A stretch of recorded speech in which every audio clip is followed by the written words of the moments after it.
Saturday morning. It's supposed to be a fine day. I'm going to be working on the study, replacing the ceiling, painting, putting in new insulation. Stopped Bunnings on the way home yesterday. That was a spur of the moment. Had to get more gyprock jointing compound. I also got in this box, which I am going to unwrap because I'm not going to try and carry the whole thing out myself. It's a panel lifter for plasterboard. I'll get some scissors and cut the box open and take it down part bit by bit.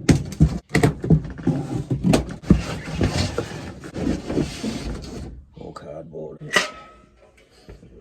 Swivel. One of the arms. Another arm.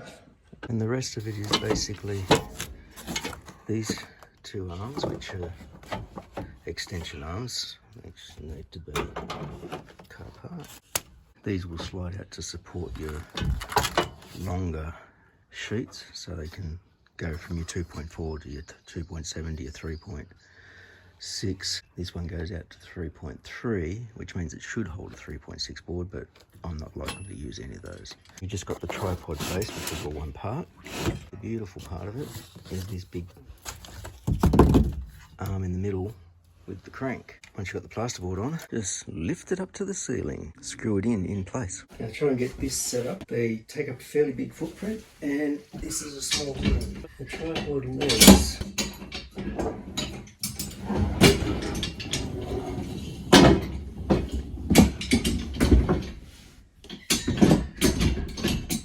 open out and lock. This sucker goes over that.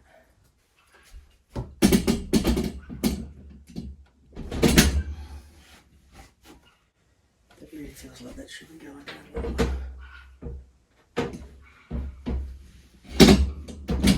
Just like that.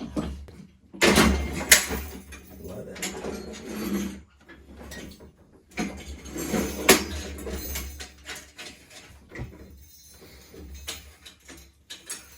Get you out to your lock position.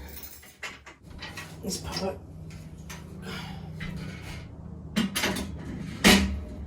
goes on like so.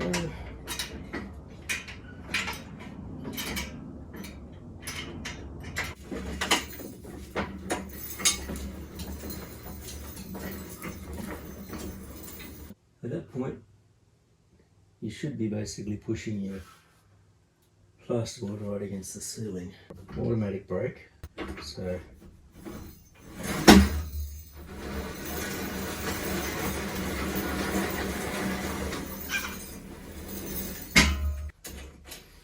get that part. That's what allows you to tip it. But it won't do it like that. It stops you from fiddling around too much. And spin it around once you've got it on.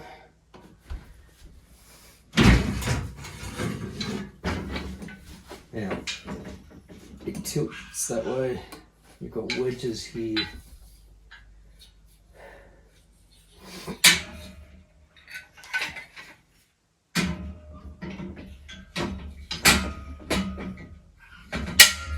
And a clip, so that won't come back out.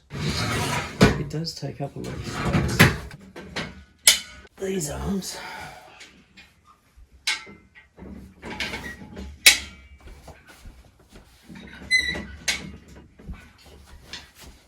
slide into here. There's a couple of indentations, depending on how big a piece you're using. So I'll get them in there. That will probably be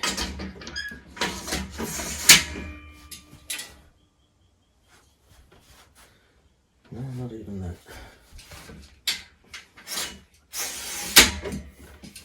I think there, and the other one out, that would give me my, oh jeez, I'll just fit in.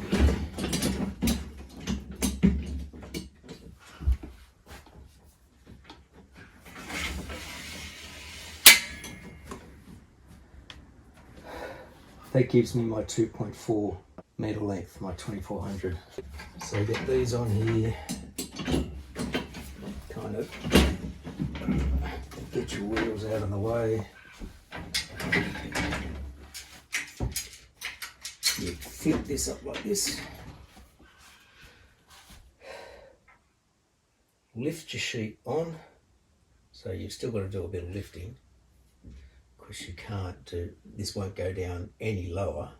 So you lift it onto these. This holds your sheet. You rest against the rest of the legs. Tilt it up and lock it. Wheel yourself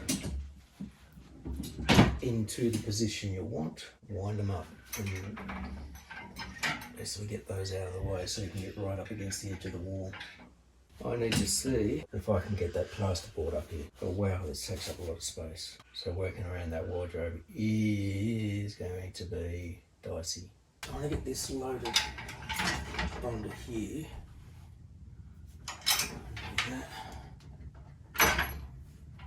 Like that.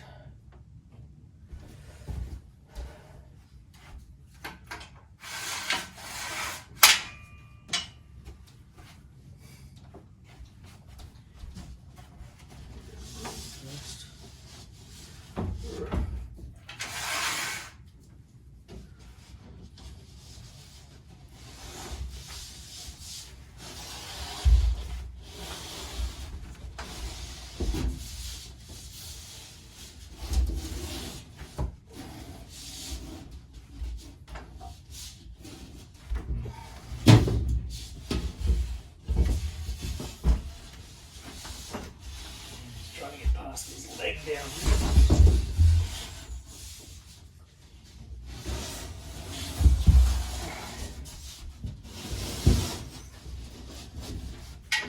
Put this into position.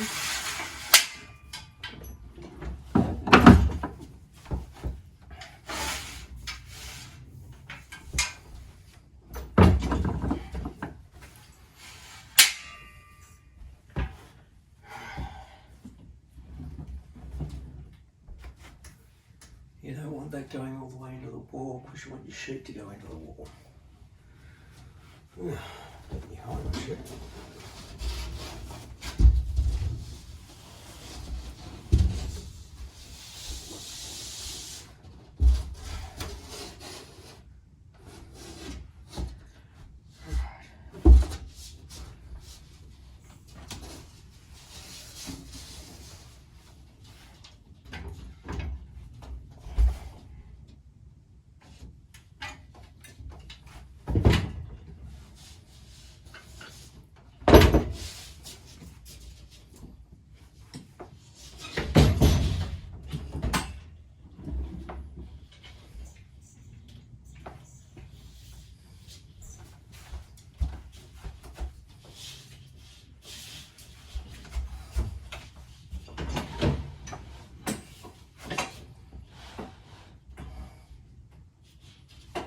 As good as that's going to get.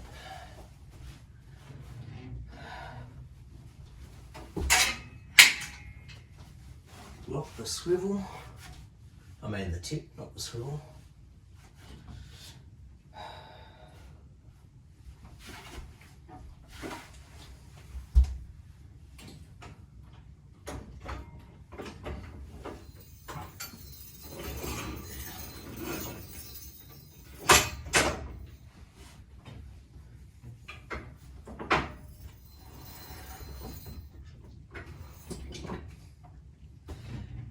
You know what?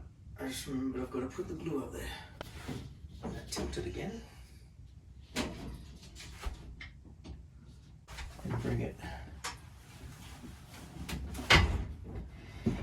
back out of the way so I can put my glue up.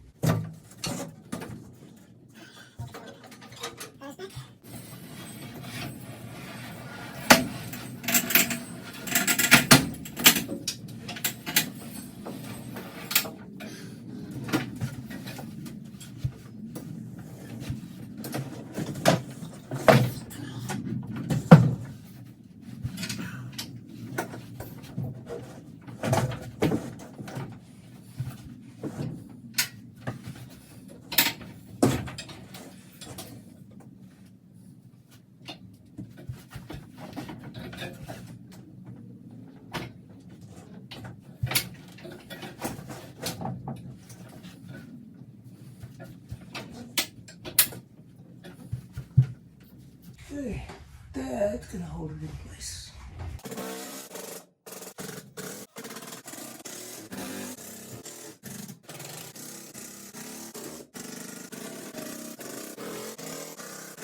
Loosen the brake.